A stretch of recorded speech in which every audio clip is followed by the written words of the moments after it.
آواز بلند نعرہ صلوات. ایک بار اور آواز بلند نعرہ صلوات.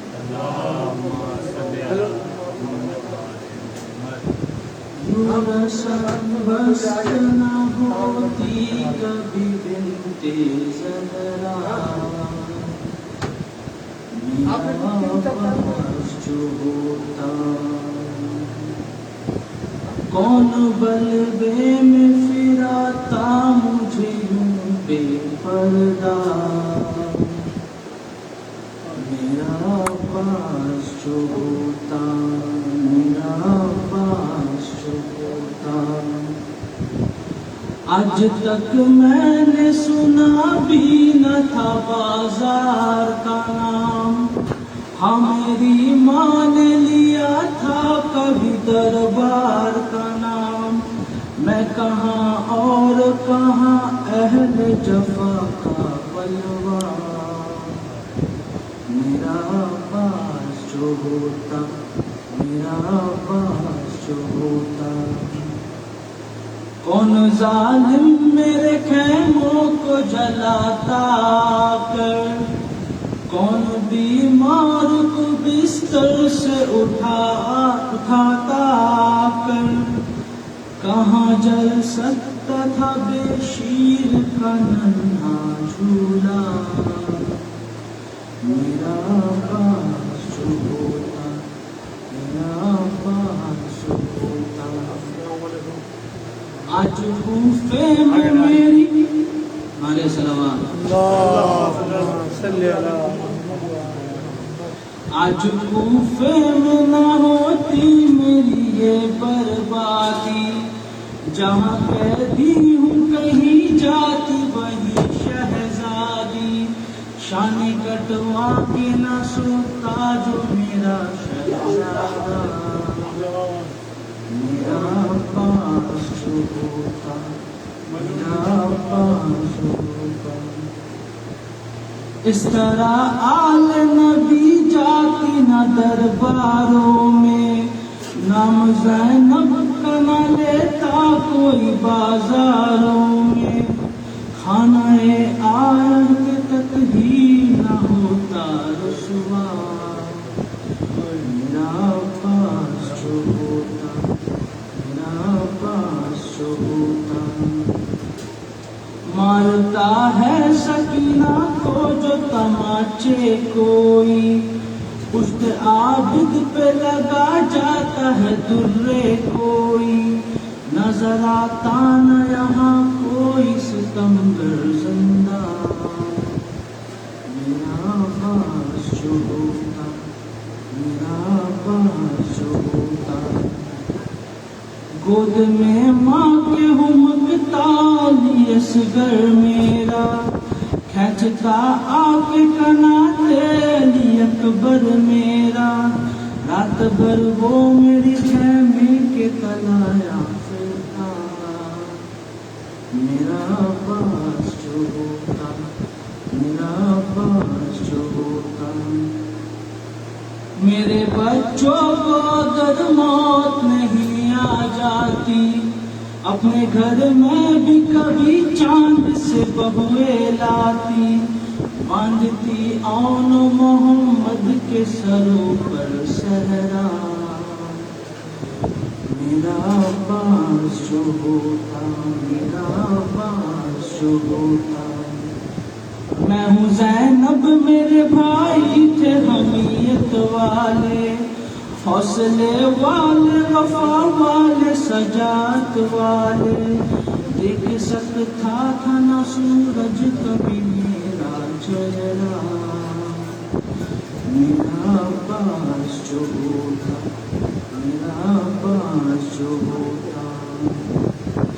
آج تک میں نے سنا بھی نہ تھا بازار کا نام، ہاں میری ماں نے لیا تھا کبھی دربار کا نام. میں کہاں اور کہاں اہل جفا کا بلوا، میرا پاس جو ہوتا، میرا پاس جو ہوتا.